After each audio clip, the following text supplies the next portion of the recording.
Bien, señores, buenas noches a todos. Buenas noches, doctora, ¿cómo está usted? Feliz noche, salud, ¿cómo estás? Bueno, muy bien, invitando a todos nuestros televidentes a no perderse nuestro encuentro informal de esta noche con Nelson Espinal Báez, abogado, negociador, árbitro y sobre todo un conversador exquisito en todos los temas que trata. Así es que no se pierdan esta conversación. Y no sé si usted se enteró de que Kim Kardashian es oficialmente multimillonaria, ya declarada por Forbes. Así es, el maravilloso mundo de las luminarias artísticas, Kim Kardashian, que por cierto estuvo aquí en el país hace poco, visitando y disfrutando de todas nuestras bellezas naturales. Pero también para hablarnos de todo lo importante, maravilloso que ocurre en el mundo del cine, tenemos a Alex Cuellar con la sección Hollywood detrás de cámara, donde tal vez nos habla de cuántos milloncitos tiene de los verdes Kim Kardashian y familia. Y ella tiene Desde más de 1.000. chuchantísimo. Buenos ahorros. Salud. Así que, salud.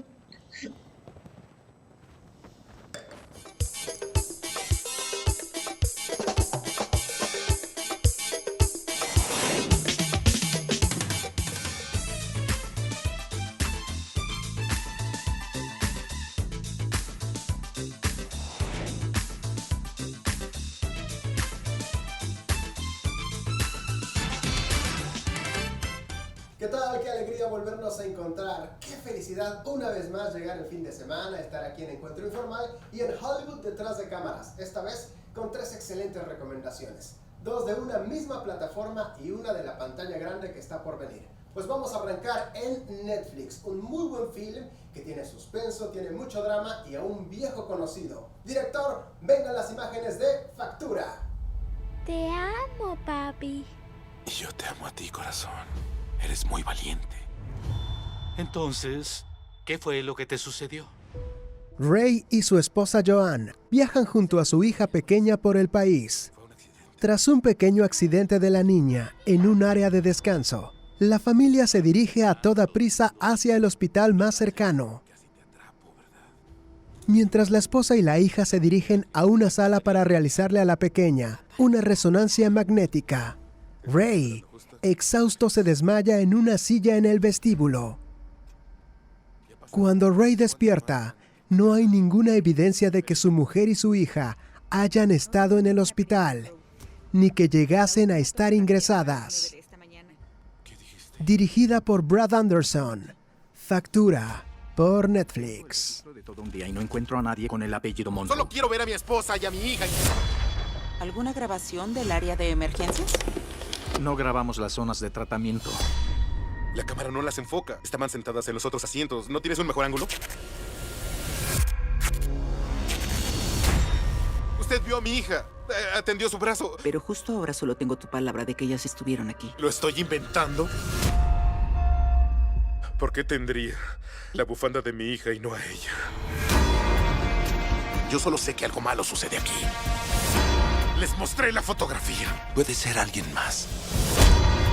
Nos preocupamos igual que tú. Muy pero muy buena película esa, además gran elenco y un gran protagonista. Nos quedamos en Netflix para hacer doble tanda y pasarla fenomenal. Esta película también tiene una historia diferente, también es de drama y tiene mucho suspenso. Y pues sí, claro, estabas viendo la primera película y te dieron ganas de más, esta segunda recomendación también es estupenda. Nos quedamos en Netflix para ver Mentiras Peligrosas. Cuando Katie Franklin pierde su trabajo como camarera, ella toma otro trabajo como cuidadora de un anciano rico que vive en una extensa y vacía finca de Chicago.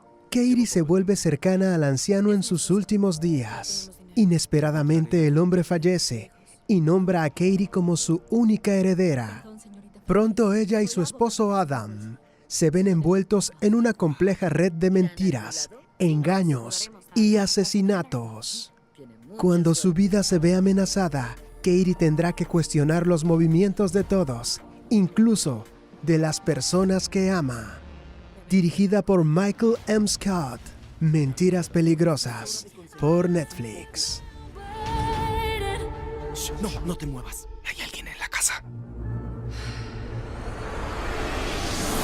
No necesitamos nada de esto. Esta casa es nuestra ahora. No voy a dejar que nadie nos la arrebate. Llamaré a la policía. No.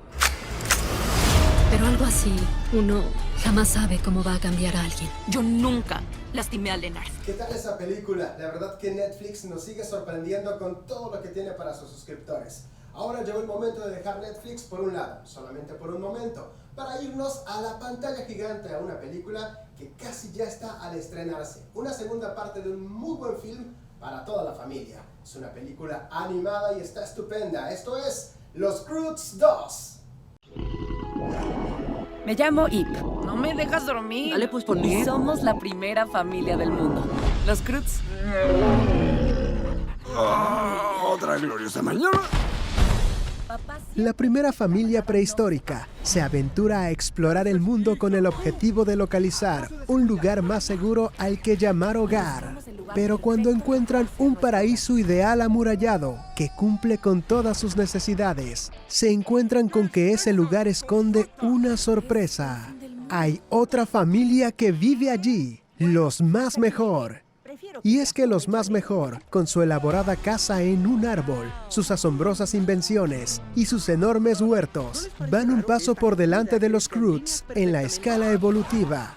Una amenaza embarca a las dos familias en una aventura épica, más allá de la seguridad de la muralla, que les obligará a aparcar sus diferencias, aunar fuerzas y luchar por un futuro juntos. Dirigida por Joel Crawford, Los Croods 2, una nueva era, de estreno en los cines. Demasiado grande, ¿o no?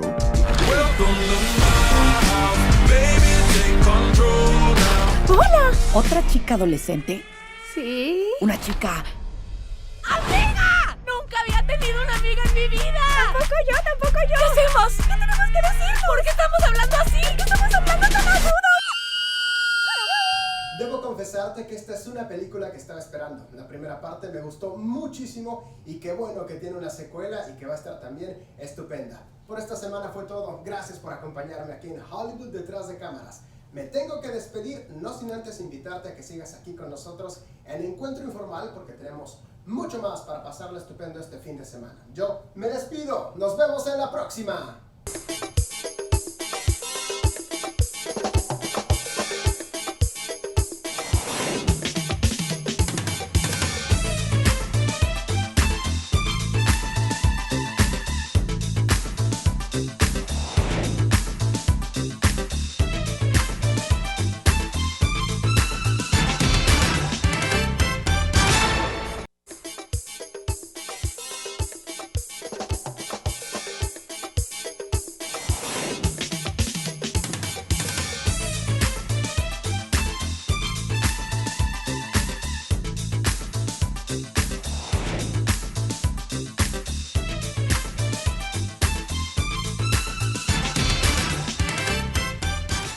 Buenas noches, República Dominicana. Buenas noches, doctora Charlot. ¿Cómo está usted?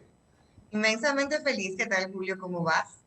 Muy bien, muy bien. Esta noche tenemos la oportunidad de conversar en Encuentro Informal con Nelson Espinal Báez, abogado, mediador, árbitro, experto en negociaciones y bueno, un expositor excelente, de manera que tenemos un banquete.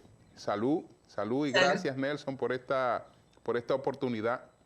Salud y gracias a ustedes por compartir este espacio y este exquisito momento con ustedes, de verdad que sí. Nelson, cuando hablamos de mediación y cuando hablamos de arbitraje, parece que estamos hablando de lo mismo. Yo sé que tienen connotaciones jurídicas distintas, pero vamos a explicarlas un poco.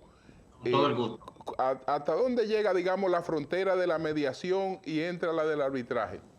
Cómo no, mira, la mediación no es más que una negociación asistida por un tercero. El mediador lo que ayuda es a las partes a negociar, a concertar, a entenderse, a buscar soluciones que les funcionen o les sirvan a ambas partes, o a múltiples partes, en caso de que sea una mediación, lo que llaman multiactores o multipartes. El arbitraje, en cambio, no es más que un juicio privado. Es un juicio, es un proceso contradictorio donde las partes intentan demostrar a un árbitro, que es un juez privado, de carácter privado, escogido en nuestro país por la Cámara de Comercio y Producción de Santo Domingo, de Santiago o de Puerto Plata, que son los que tienen tribunal arbitral, o métodos alternativos, y en la cual el árbitro o los árbitros, que normalmente se conforman 3, escuchan a las partes se exponen de manera jurídica, de manera presencial, de manera parecida, muy parecida en términos de la profundidad jurídica, al tribunal ordinario. Y los árbitros emiten una decisión que no se llama sentencia, se llama laudo arbitral. Esa decisión del árbitro o de los árbitros se llama laudo arbitral, que es lo que en el tribunal ordinario se llama sentencia. Entonces, hay una diferencia, número uno, en la mediación, las partes tienen control del proceso, van coordinándose con el mediador y tienen en cierta medida control sobre la decisión final, porque son las partes las que deciden, el mediador no decide, el mediador facilita. El arbitraje, por el contrario, el árbitro sí decide y sí da ganancia de causa a uno en detrimento de la otra parte. Digamos que ese es lo esencial. Hay otros elementos que la diferencian. En todo caso, ambos son métodos de solución de conflictos, de solución de diferencias, entre otros métodos. Existen otros más en el mundo jurídico, en el mundo político, en el mundo social. Me gustaría conocer, Nelson, ¿cuáles serían esas características, esas herramientas, esas habilidades que ha de poseer una persona para justamente servir de mediador o de gestor de solución de conflictos? ¿Cómo no? Mira, en sentido general, un mediador es un facilitador de un proceso de negociación. Una de las características esenciales es su imparcialidad del proceso. Observa que dije imparcialidad, no neutralidad, porque hay una discusión muy alta entre los académicos de que si el mediador debe ser neutral o imparcial. Yo soy de los que opino que debe ser imparcial, pero no neutral. Hay otros que opinan que sí, que es posible la neutralidad. La neutralidad es ausencia de principios, de valores. La imparcialidad es, tengo principios, tengo valores, pero en este proceso me comporto de manera imparcial, actúo de manera imparcial para que la solución que les convenga a ambos se produzca. Son detalles ahí. Entonces, una de las características para responder tu pregunta es, primero, capacidad de ver, de entender al otro. Capacidad de entender lo que dice A y lo que dice B, lo que dice X y lo que dice Y. Capacidad de caminar un par de millas en los zapatos de cada uno. Eso es primero, una de las cualidades más importantes. El mediador, que voy a usar un proceso típico, es un divorcio de pareja. Si tú escuchas a la mujer, el malo de la película es él. Si tú escuchas al hombre, la mala de la película es ella. El mediador debe escuchar a ambas partes y ver los matices. Por eso ayuda tanto a la objetividad, que es el segundo elemento. El mediador debe buscar la objetividad, ver dónde falla uno, dónde falla el otro. En procesos públicos, en conflictos públicos, políticos, siempre tiene que buscar la forma de ver esos matices que oposición y gobierno, partido político X y partido político Y, pueden encontrar puntos en común. El mediador jamás puede determinar quién es el malo y nunca lo determina. Si lo hace así, comete un grave error. De hecho, en un artículo reciente yo expliqué un proceso que se dio en Venezuela y lo voy a compartir porque aunque estamos hablando de variedades, ustedes son actores públicos. Sí. Venezuela en el 2003 se dio la mesa de negociación y acuerdo auspiciada originalmente por la OEA, Organización de Estados Americanos. Y estaba detenida, estaba congelada. En eso, el Fidel Castro llama a Chávez, a Hugo Chávez, y le dice, invita a Jimmy Carter a mediar con su centro Carter. Creo que esto te va a ayudar. Efectivamente, Chávez llama a Jimmy Carter, le pide que medie en ese proceso y Carter le dice que le diera 24 horas para responderle. Llama a Colin Powell, en ese momento secretario de Estado, lo que es canciller dominicana. Colin Powell le dice, permite hablar con el presidente Bush. Efectivamente, le dan luz verde el gobierno norteamericano para mediar, no de manera oficial, sino de manera extraoficial. Es así, desde la mano de Fidel Castro y del gobierno norteamericano, que Jimmy Carter entra a mediar en el 2003. Entonces, ¿qué sucede? El centro Carter media, se profundiza la mesa de negociación de acuerdo, ya en este momento no solo auspiciada por la OEA y por Centro Carter, sino con la intervención misma de Jimmy Carter, no solo como centro. Y en ese momento se pone lo que se llama una opción de ganancia arriba, una opción de ganancia mutua arriba de la mesa. La opción fue el referendo revocatorio. ¿Cómo iba a ser el referendo? Se duró 1 año y pico negociando cómo va a ser el referendo. Finalmente tiene el acuerdo, la mesa de negociación y acuerdo tiene ese acuerdo, valga la redundancia, que es hacer el referendo. Termina el proceso, se va al referendo y ¿qué sucede? El centro Carter empieza a trabajar como veedor del referendo, es decir, como árbitro asistente del referendo. Y termina el referendo, la oposición está en desacuerdo con la decisión, la considera fraudulenta por razones que no vienen al caso mencionar, y el centro Carter dice que no, que fue correcta. Es decir, de mediador pasó a árbitro. Sí. Y como árbitro dijo que una parte estuvo correcta, automáticamente para la oposición, el centro Carter se descartó ahí mismo. Y ahí empezó a morir el diálogo en Venezuela, siempre lo he dicho. A propósito de Venezuela, Nelson, ya que citamos a Venezuela, hay quienes planteaban, incluso algunas personas que han estado en procesos de negociación con ambas partes, que el presidente Trump era un obstáculo, que gente como Rodrigo Zapatero entendía que los chavistas no deberían darle al presidente Trump el beneficio de la negociación, sino que deberían aguardar hasta que hubiera un cambio de gobierno. ¿Hay mejores posibilidades ahora de avanzar en una negociación para resolver la crisis política y humanitaria de Venezuela? Buena pregunta, querido amigo. Mira, la situación de la crisis del coronavirus ha hecho que el proceso político venezolano esté congelado. Yo no creo que el chavismo le interese ahora negociar para ceder espacio. Ustedes lo saben, una vez hay pandemia, hay estado de excepción. Cuando hay estado de excepción, de manera legítima, como lo hemos vivido nosotros en estos últimos 12 meses, 14 meses, 13 meses, el gobierno de manera legítima tiene toque de queda.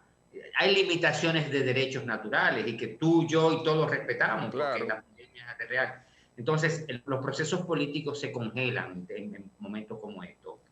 Es el momento ideal para el chavismo no negociar en este momento. A tu respuesta estructural le doy una respuesta coyuntural. Y también le voy a dar la respuesta estructural. Estructuralmente, con Biden es que por donde van tus tiros. Sí, los demócratas son más pro negociación, más pro concertación. En sentido general. En sentido general se le considera más concertadores al Partido Demócrata. Y se abre, digamos que se abre esa posibilidad a mediano plazo. Pero es una posibilidad que va a depender mucho de factores internos, desde el gobierno del mismo presidente Maduro hasta la capacidad de concertación, de articulación política de la oposición. La oposición venezolana está muy reducida, muy dividida, muy mermada. No, en este momento, en términos estructurales, tampoco veo esa posibilidad en lo inmediato en estos 12 meses. Es compleja la situación de Venezuela. Y no dudo, repito, no dudo que aprovechen la situación de la pandemia para frizar el proceso político a su favor, porque les conviene. La crisis haitiana vista por los ojos de un negociador, de una persona experta en resolución de conflictos, ¿cuál es su parecer? Haití es un estado fallido, hay que partir de ahí. Es un espacio geográfico con gente donde no existe autoridad, donde no existe partido político prácticamente. La situación de Haití es sistémica, es una situación que la solución para Haití que yo recomendaría sería un fideicomiso a 60 años dirigido por Naciones Unidas, dirigido por organismos internacionales, o sea, con el debido respeto a los hermanos haitianos, pero han demostrado una gran incapacidad de autogobierno, hay una gran incapacidad de autogestionarse. Entonces, en términos políticos, todos los procesos de negociación tienen que darse por actores que se consideren legítimos entre las partes. Y voy a dar un ejemplo para que me entiendan. Si, por ejemplo, la compañía X, la compañía de Martínez Pozo, tiene problemas internos entre socios. Yo como parte, yo no tengo nada que ver en eso. Entonces, ¿qué yo hago negociando allá adentro si no soy parte? Ahora, si yo soy socio y tengo el 30% y tengo diferencia, bueno, ahí sí soy. Entonces, ¿qué sucede? En un proceso político es igual. En un proceso político, si tú no me consideras legítimo, como un legítimo otro, como actor, parte importante de la democracia del país, tú no me vas a hacer caso, sencillamente. Entonces, es lo que sucede con los altos niveles de violencia en Haití, que los grupos entre ellos no negocian, utilizan la violencia porque tienen que destruir al otro, porque el otro no existe, no es parte, no es lo que llaman en el lenguaje norteamericano, lo que llaman stakeholders, un grupo de interés legítimo, que en una compañía se conoce cuáles son los accionistas, es más sencillo, o los ex accionistas en casos particulares.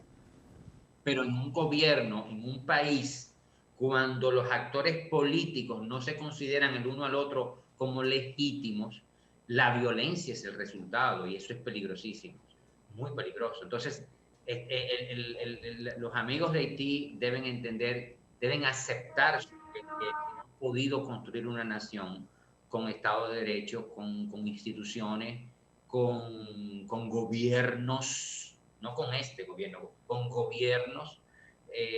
No hay un sistema democrático funcionando. Entonces, el diálogo debe ser, la concertación en Haití debe ser para precisamente construir instituciones políticas, construir institucionalidad política. Y la forma que yo recomendaría es un fideicomiso a 50 años con organismos internacionales para que dirija este espacio geográfico con 10, 11 millones de habitantes y lo vaya llevando por unos 50, 60 años para que la generación que nazca y al final del mandato, al final del fideicomiso, esa generación tenga la madurez política, la madurez democrática, la madurez personal, humana también, para dirigir los destinos de esa nación, porque hasta ahora no hay posibilidad. A propósito de Haití, Nelson, ¿qué piensa de la decisión del presidente Abinader de levantar un vallado en parte de la frontera dominico-haitiana? Mira, desde mi punto de vista es una decisión que no resuelve el problema. Vamos un poquito para atrás. El problema que tenemos es que la discusión pública en Dominicana es que los que quieren el muro son nacionalistas, extremistas, nacionalistas con Z, y los que no quieren el muro son vendepatrias. Y así no nos podemos comunicar. Yo creo que es legítimo los intereses subyacentes que quiere un sector importante de la República Dominicana de detener la migración haitiana, de fortalecer la identidad dominicana. Todos esos intereses y aspiraciones y necesidades son legítimas. Lo que yo entiendo es, y quiero aquí enfocar el tema, es que no, el muro no lo resuelve. O sea, el muro no lo resuelve. O sea, señores, hay 2 millones de habitantes en Nueva York. Antes, cuando Puerto Rico estaba más próspero, se iban en yola. Entonces, cruzar la frontera no se resuelve. Cruzar o no la frontera no se resuelve con un muro. Eso no quiere decir, vuelvo y repito, que los intereses subyacentes que están ahí no se aborden. No. Esas aspiraciones y necesidades importantes de enfrentar con firmeza el tema haitiano, el tema dominico-haitiano, el tema de la frontera, todo ese tema de corrupción, de fraude, de tráfico, todo lo que sabemos debe ser enfrentado, pero el muro no lo resuelve. El muro no es suficiente, lamentablemente. Entonces, Nelson, ¿cuál sería ese elemento común, beneficioso para ambas partes? Reconociendo y entendiendo ya lo que explicabas, ante la ausencia de instituciones fuertes, partidos políticos en Haití. Pero ese proceso de negociación, comunicación de República Dominicana y Haití, ¿cuál sería el modelo como negociador, como experto en manejo de crisis que podrías aportar? Bueno, hasta ahora creo que la Cancillería Dominicana, el canciller Álvarez y el gobierno se han manejado muy bien con el tema Haití. O sea, como digo lo uno, digo lo otro. Han negociado lo que es posible negociar con el gobierno que hay y me parece bien, me parece bien. En términos estructurales, yo hablaría de un muro de desarrollo humano en todo Haití, en toda la frontera, donde realmente haya un proceso de desarrollo fronterizo total, completo, para detener la migración y que sea rentable para el inversionista extranjero y dominicano instalarse en la frontera. Hay esa intención, existe ese deseo, la ley se renovó, una ley que empezó en el tiempo de Hipólito Mejía, pero debe ser más contundente y debe ser apoyado por organismos internacionales, un proceso como ese, donde se desarrolle a lo largo de la frontera lo que yo llamo un muro de desarrollo humano, escuelas, hospitales, de aquel lado, para que se detengan las parturientas allá, y donde el proceso de la frontera sea real y efectivamente no un castigo para un lado, ni una oportunidad para el otro, no un castigo de que nosotros tenemos a los haitianos allí en forma sahiriente, en forma xenófoba, en forma hiriente, sino que tenemos unos hermanos que están muriendo de hambre. Y tampoco convertir este proceso en modo alguno en que sea apertura, porque ese ha sido el problema. O sea, durante decenas de años, el empresario dominicano, hablemos claro, se ha beneficiado de la mano de obra haitiana. Es real, pero no es posible en este momento para un sector determinado de la sociedad dominicana continuar pagando el gran costo que representa la migración indiscriminada. Yo creo que este proceso se ha empezado a gestionar bastante bien, lo digo con toda responsabilidad, desde el gobierno del presidente Danilo Medina. Lo digo con toda responsabilidad. Ellos, a partir de la sentencia del 2013, iniciaron un proceso bastante serio que debe continuarse, porque el tema de dominico-haitiano no es un tema que se resuelve en 4 años, que debe fortalecerse, respetando los derechos humanos, respetando el ser humano, la persona, pero siendo firme con la prohibición de la migración haitiana, siendo firme y creando lo que yo estoy llamando el muro de desarrollo humano. Bien. Por eso el tema no, lo insisto, no es que no estoy de acuerdo con el muro, es que el muro no lo resuelve. Entonces el muro se convierte, en términos nacionales e internacionales, primero es costoso y segundo se convierte en una especie de atraso para la República Dominicana, un muro puro de manera simple, directa. O sea, si no lo va a resolver, porque si tú me dices que lo va a resolver, te puedo aceptar. En negociación existe algo para que no entendamos. La posición y abajo están los intereses. La posición es lo que yo digo que quiero. Y los intereses, ¿para qué lo quiero? En el para qué queremos el muro, todos estamos de acuerdo en República Dominicana. El problema es el qué. La gente habla de un muro. O sea, por Dios, es como poner un pestillito en la entrada de tu casa, un pestillito que con un empujón el ladrón entra. El pestillito no lo va a resolver. Ese es el punto, señores. Bueno, vamos, señores, a hacer una pausa para continuar en este encuentro informal de esta noche con Nelson Espinal Báez. En breve, salud.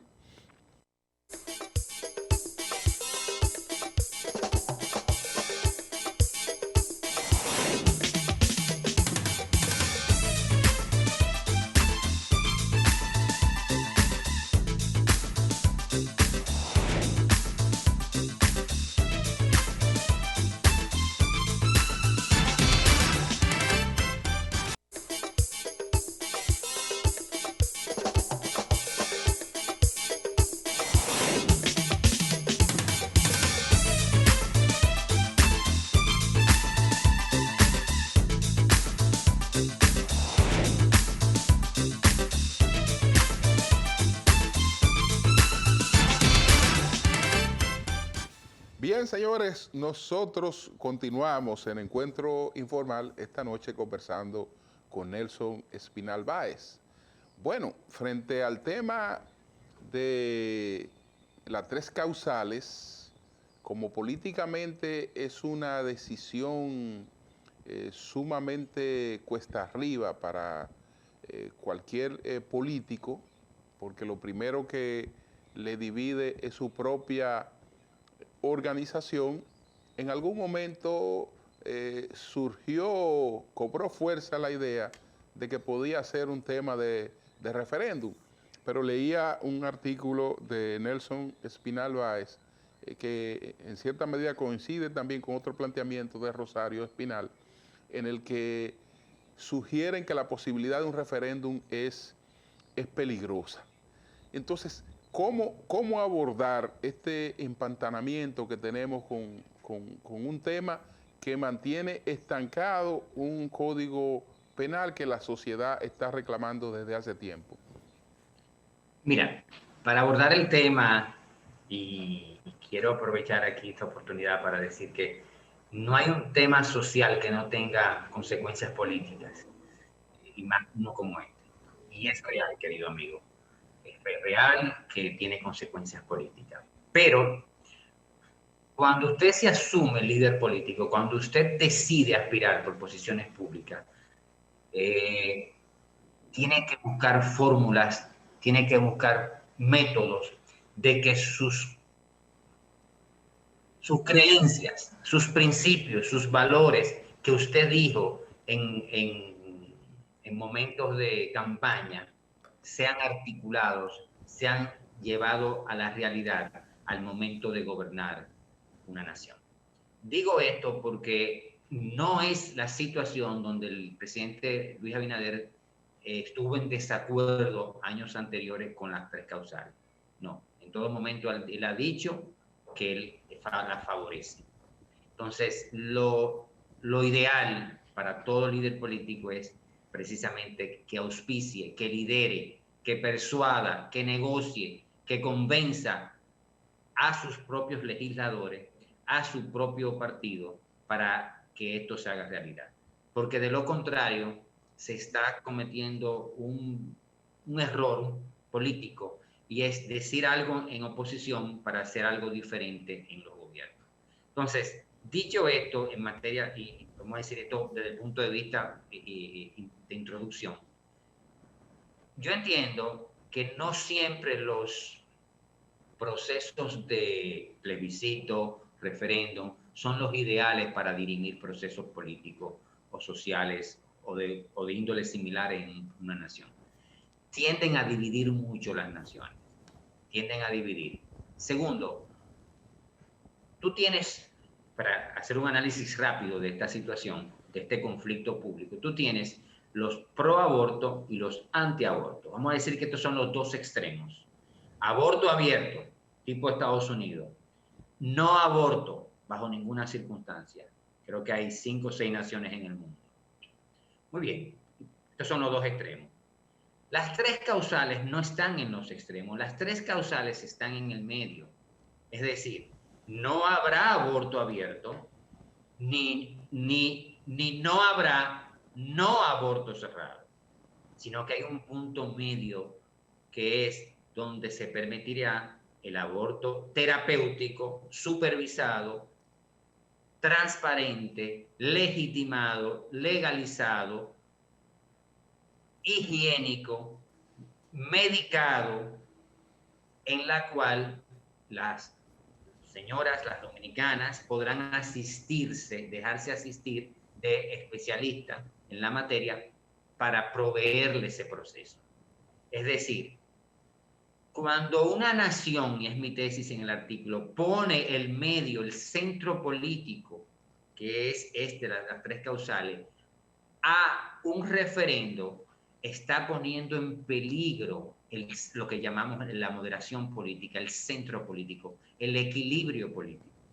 ¿Por qué? Porque si pierde las 3 causales o no logran desarrollarse las 3 causales, un grupo se va a ir a un lado de la mesa, del extremo de la mesa, y otro se va a ir a otro. Y el centro político en República Dominicana se va a quedar inhabitado. Se va a abrir tanto donde no va a haber equilibrio. Solo va a haber proaborto y antiaborto. Y eso es peligroso para una nación. Esa es la esencia de mi tesis.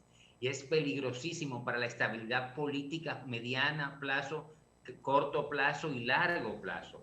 Porque entonces estos extremos van a empezar a abordar todos los temas nacionales, blanco o negro, enemigos o amigos. Y eso es gravísimo para una sociedad. La política está llena de matices, la política está llena de elementos que no son blanco-negro.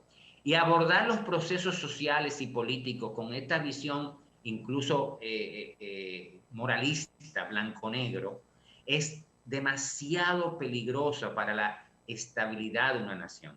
Entonces, se va a abordar la reforma tributaria, blanco-negro. Se va a abordar los procesos políticos, los procesos judiciales, blanco-negro. Se va a abordar los procesos electorales, blanco-negro. Se va a abordar todo desde esta visión. Vamos a hacer una sociedad muy dividida, porque, repito, el centro político no va a haber centro político, sino que se abre y queda no habitado ese espacio. Eso, para personas como ustedes que han conocido y estudiado la sociedad dominicana por los últimos 50, 60 años, a partir de la muerte de Trujillo, sería lo peor. Sería volver a las formas poco democráticas, repito, poco democrática, poco dialogada, poco concertada de solucionar y resolver los grandes temas nacionales. Mi invitación al presidente Luis Abinader es que lidere la concertación, que lidere el proceso político, de que las 3 causales se encaucen, valga la cacofonía, se encaucen en la sociedad dominicana, se articulen en la sociedad dominicana, de modo que le dé legitimidad a este sector pro 3 causales y a la vez responda las necesidades, aspiraciones de los de los que no apoyan el aborto. Ese punto medio que está ahí es rico de democracia, es rico de soluciones políticas, es rico de soluciones donde la sociedad dominicana quede unida, quede más integrada a partir de este proceso y con este proceso, y no más desunida que antes. Es cierto. Nelson, de esos múltiples hechos a nivel de historia, ¿cuál entiendes que ha sido quizás uno de los casos que puedas catalogar o calificar de una negociación más compleja, más crítica, más difícil? ¿Difícil en Dominicana? Bueno, igual, me puede dar un ejemplo de Dominicana y tal vez uno a nivel mundial. En Dominicana la negociación más difícil que yo he estudiado fue la que se dio para terminar la Revolución de Abril, en el cual se hizo una franja y bueno, fue una negociación bien particular donde el grupo de los constitucionalistas quedaron divididos. Ahora no te puedo dar detalles, pero yo que lo he estudiado ese tema, fue una negociación bien compleja para un sector de la sociedad dominicana. Hay muchas negociaciones en República Dominicana complejas. Por ejemplo, otra más fue la del 94, cuando el 45 se dio aquel acuerdo entre Peña Gómez, Joaquín Balaguer, PLD también estaba ahí, era parte, y se acordó 45%, pero para fines de ganar proceso electoral, pero de camino al Congreso se le puso 50% más 1. Aceptar eso fue trágico para Peña Gómez y el PRD de ese momento. Eso fue un proceso bien complejo, bien difícil, y donde lamentablemente el doctor Peña Gómez pagó las consecuencias. Nelson Espinal Báez, y quiero entonces empezar por el apellido materno, porque por algo lo porta siempre, a pesar de haberse formado en los Estados Unidos, donde solo se usa un apellido, pero entonces Nelson Espinal Báez. Vamos a hablar del apellido materno primero, Nelson. En el año 1985-86 yo era motociclista, yo era endurista. Y yo gano el campeonato nacional de enduro. Imagínense ustedes, uno deportista, ¿no? Joven, energético, y gano el campeonato nacional de enduro, Santo Domingo, Santiago, Jarabacoa, Puerto Plata, bueno, fue el campeón nacional, y sale en la prensa: Nelson Espinal gana campeonato nacional, y yo voy muy feliz a mi mamá a enseñarle mi cosa, y me mira de arriba abajo, me da 3 manos de pintura, así me dice: ¿y tú naciste del vientre de tu papá? Ahí en adelante, querido amigo, digo, está bien, Nelson Espinal Báez. Ahí hubo usted de poner todas sus cualidades para poder negociar frío con la señora. Frío, ¿tú naciste del vientre de tu papá? Digo yo, está bien, no te lo tomes personal. Pero también, Nelson, de manera muy especial, los Báez han sido siempre muy orgullosos de su apellido, ¿no? Entonces, ¿ella está emparentada de algún modo con el presidente Báez? Máximo Gómez Báez era pariente nuestro, según me dijo mi abuelo y mi abuela. De hecho, son vanilejos, la familia Báez, sí, son, vamos a decir, muy vinculados a los procesos políticos del país, de la nación. Yo he visitado en Baní todos esos lugares, y la casa de Máximo Gómez, y la casa de mi abuelo, y sí, hay vínculos con muchos procesos políticos y sociales de República Dominicana de importancia, y de Cuba en este caso, de importancia. Y Espinal... claro, vamos a hablar ahora de los Espinal. Tu amigo Américo Espinal Huet, lo conocí, sí, que se conocieron. Es procurador general de la República, sí. Mi padre fue senador en el primer gobierno de don Juan Bosch. Estuvo de lleno en la Revolución de Abril, de lleno en la Revolución de Abril como legislador, no como militar, porque no era un hombre de armas, sino civil. Y como dice él, o como decía él, en paz descanse, levantando la bandera de la constitucionalidad en el hotel comercial, que era donde ellos legislaban en el hotel comercial, y fue en una casa de Ciudad Nueva, oigan esta historia, que la contó mi padre, fue en una casa de Ciudad Nueva a escondida, donde ese congreso eligió presidente de la República a Francisco Alberto Caamaño. Harvard, en la vida de Nelson Espinal, cuéntanos de esa experiencia y en términos profesionales, pues, ¿qué te aporta, qué te da? Me permitió, bueno, fue admitido en el 92 y me abrió la mente, me abrió la visión. Yo quedé enamorado de lo que era la negociación. Tuve un gran mentor, un profesor, Roger Fisher, un individuo que debió haber ganado el Premio Nobel de la Paz, pero lamentablemente no lo ganó. Era un individuo, queridos amigos, que yo estaba, recuerdo varias veces, 92, 93, varias veces, estar en su oficina, literal lo que le voy a contar, y entraba la secretaria y decía, Professor Fisher, from the White House. Profesor Fisher, de la Casa Blanca. Así, varias veces. La clase la daba y los ejemplos que daba era cuando él negociaba con Gorbachev, cuando negociaba con el presidente Reagan, cuando estaba con el presidente Bush, cuando Daniel Ortega tal cosa, o sea, una cosa extraordinaria. Recuerdo que algunos alumnos incluso no le creían, creían que eran bluff de él, y no, evidentemente que era un individuo de una humildad extraordinaria, ningún bluff, al contrario, era real. Un individuo que nada, sencillamente era un referendo para la concertación, la negociación, el diálogo en el planeta Tierra.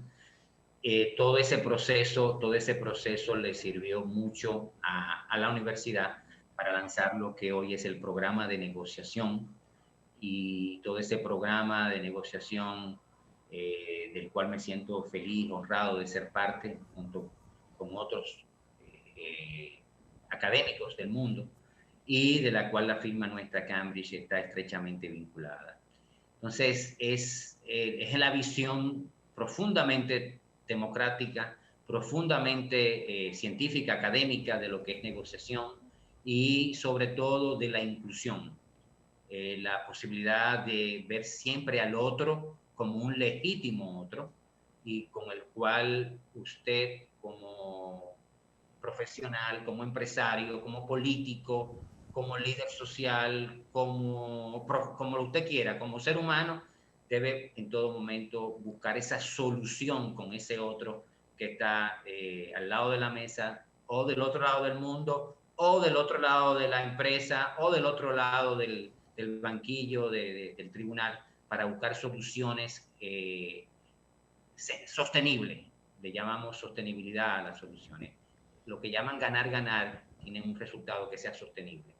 Entonces, Nelson, esa visión tan abierta y tan democrática me enamoró enseguida de esa academia. Nelson, vamos a poner un punto para continuar este diálogo en otro momento. Muchas gracias por esta oportunidad. Muchas gracias. Gracias a ustedes. Un abrazo fraterno. Gracias.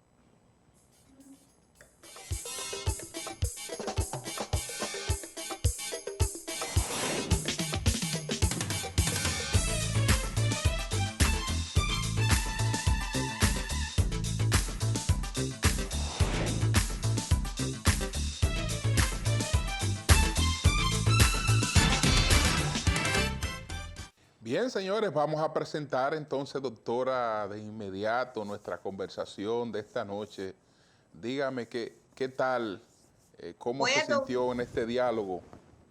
Excelente. Voy a tomar prestada un adjetivo que utilizaste, exquisita. Creo que es la mejor forma de describir todo lo que aprendimos, disfrutamos de esta conversación. Así es que de inmediato damos paso a nuestra conversación de esta noche con el distinguido amigo Nelson Espinal Báez. Salud. Salud.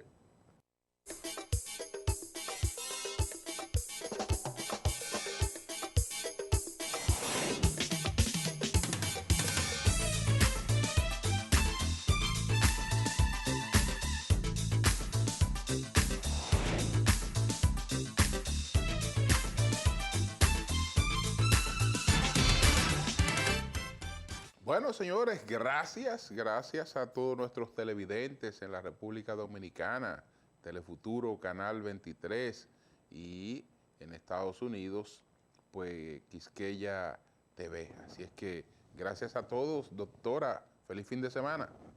Lo propio, la promesa de encontrarnos la próxima semana.